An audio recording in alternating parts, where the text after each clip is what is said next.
Now to the acquittal of a former La Mesa police officer who was accused of falsifying a police report in connection with the arrest of a young black man. Video of Amari Johnson's arrest last year sparked protests in the East County. ABC 10 News reporter Mimi Alcala is joining us. And Mimi, you actually got a chance to speak with one of the jurors after this. What did they have to say?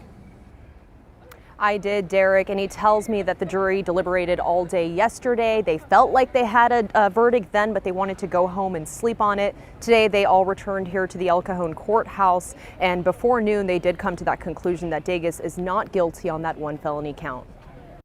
We just followed the evidence. Bruce Klein was one of the jurors in the trial of former La Mesa police officer Matthew Davis, who was acquitted Friday of one felony count of falsifying a police report related to this arrest of Amari Johnson last year. So you believe that Davis did submit a completely truthful report that day? Yes, we do. The jury deliberated for a little more than a day before reaching the verdict. We, the jury in the above entitled cause, find the defendant, Matthew James Davis, not guilty of the crime. A sigh of relief in the courtroom as those words were read.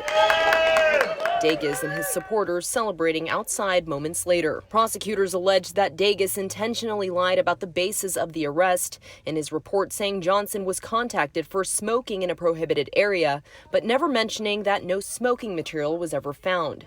Johnson was arrested at the time for assault on an officer, charges that were later dropped as this video circulated online. I don't think he was there to smoke. I just think it was something that got out of hand too quick, too much commotion, too much.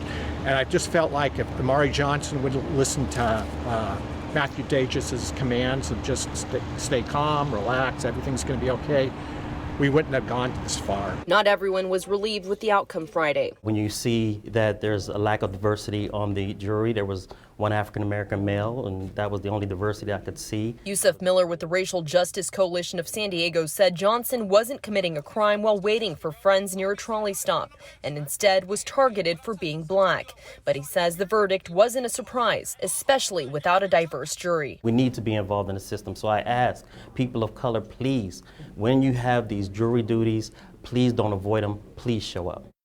And we did hear through Johnson's attorney today that he obviously was not happy with the outcome here at the courthouse this afternoon, and he does plan to move forward with a civil case in federal court relating to that arrest. We're live in El Cajon. Mimi Alcala, ABC 10 News. Mimi, thanks. And ABC 10 News has been all over this story since last year, and viewers with our free mobile app learned about today's verdict from our breaking news alerts.